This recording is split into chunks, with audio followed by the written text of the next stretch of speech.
नमस्कार दोस्तों आपने कुछ लोगों को कभी ना कभी ये कहते हुए जरूर सुना होगा कि तू इतना चुप क्यों रहता है, लोगों के साथ घुला मिला कर, अगर जीवन में सफल होना है तो खुलकर अपनी बात करा कर। और दोस्तों अगर तुम ज्यादा बोलते हो तो वही लोग बोलेंगे कि तू बहुत बोलता है, शांत रहा कर। इसका मतलब ये है दोस्तों की दुनिया तुम्हें हर टाइम बदलने की कोशिश करेगी। लेकिन दोस्तों क्या आपने सोचा है क्या इंट्रोवर्ट होना कमजोरी है, क्या एक्सट्रोवर्ट होने से ही सफल होते हैं? ये वीडियो आज आपकी सोच बदल देगी। आइए दोस्तों पहले जानते हैं कि इंट्रोवर्ट और एक्सट्रोवर्ट क्या होता है। दोस्तों सबसे पहले जानने की बात यह है कि इंट्रोवर्ट और एक्सट्रोवर्ट कोई बीमारी नहीं होती है, ये एक व्यक्तित्व के दो अलग अलग तरीके होते हैं। दोस्तों अगर हम इंट्रोवर्ट की बात करें तो इंट्रोवर्ट लोग वो लोग होते हैं जो अकेला रहना पसंद करते हैं, अपने विचारों के साथ समय व्यतीत करना उन्हें अच्छा लगता है। उनके दोस्त कम होते हैं लेकिन वो पूरी ईमानदारी से उस दोस्ती को निभाते हैं।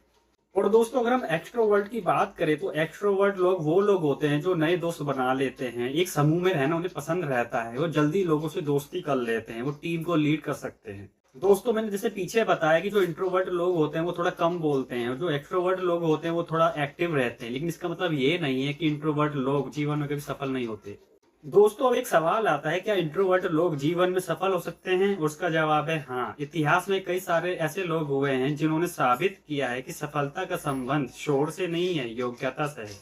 दोस्तों जो इंट्रोवर्ट लोग होते हैं वो बहुत ही गहराई से सोचते हैं, समस्याओं का समाधान खोजने में वो बहुत माहिर होते हैं। उसका यही कारण है कि विज्ञान, लेखन, डिजाइन, टेक्नोलॉजी में उन्होंने बहुत सफलता हासिल की है। दोस्तों अब बात करते हैं एक्सट्रोवर्ट लोगों की। क्या एक्सट्रोवर्ट लोग सफल होते हैं? हाँ जी, बिल्कुल सफल होते हैं, क्योंकि उनकी जो ताकत होती है वो होती है कम्युनिकेशन, नेटवर्किंग, लीडरशिप। वो लोगों को प्रेरित करते हैं, टीम से जुड़ सकते हैं। दोस्तों मैं यहाँ पे एक बात बोलना चाहूंगा कि सिर्फ बोलना ही सफलता नहीं दिलाता, ज्ञान और मेहनत भी उतनी ही जरूरी है। दोस्तों यहाँ पे अब एक सवाल आता है कि आप या मैं कौन है? अगर मैं अकेला रहना पसंद करता हूँ, भीड़ से जल्दी थक जाता हूँ, कम रिश्ते रखता हूँ तो मैं इंट्रोवर्ट हूँ। लेकिन अगर मैं लोगों के साथ मिलना चाहता हूँ, उनसे दोस्ती करना चाहता हूँ तो मैं एक्सट्रोवर्ट हूँ।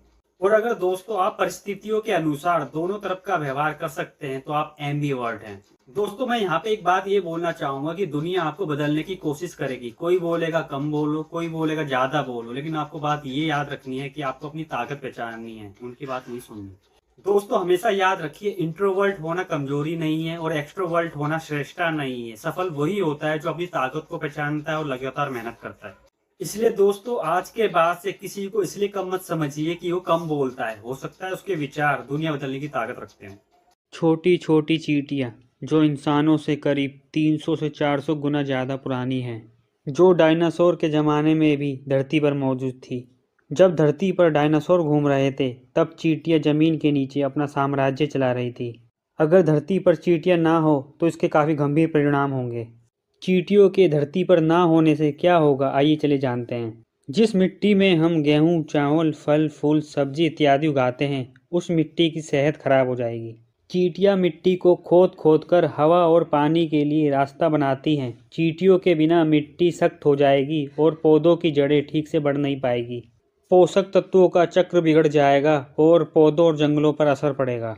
चींटियाँ कई पौधों के बीज फैलाने का काम करती है। अगर चींटियाँ ना हो तो कई पौधों की प्रजातियाँ धीरे धीरे खत्म हो जाएगी। चींटियाँ छोटी जरूर हैं, लेकिन प्रकृति का संतुलन बनाए रखने में इनकी भूमिका बहुत बड़ी है।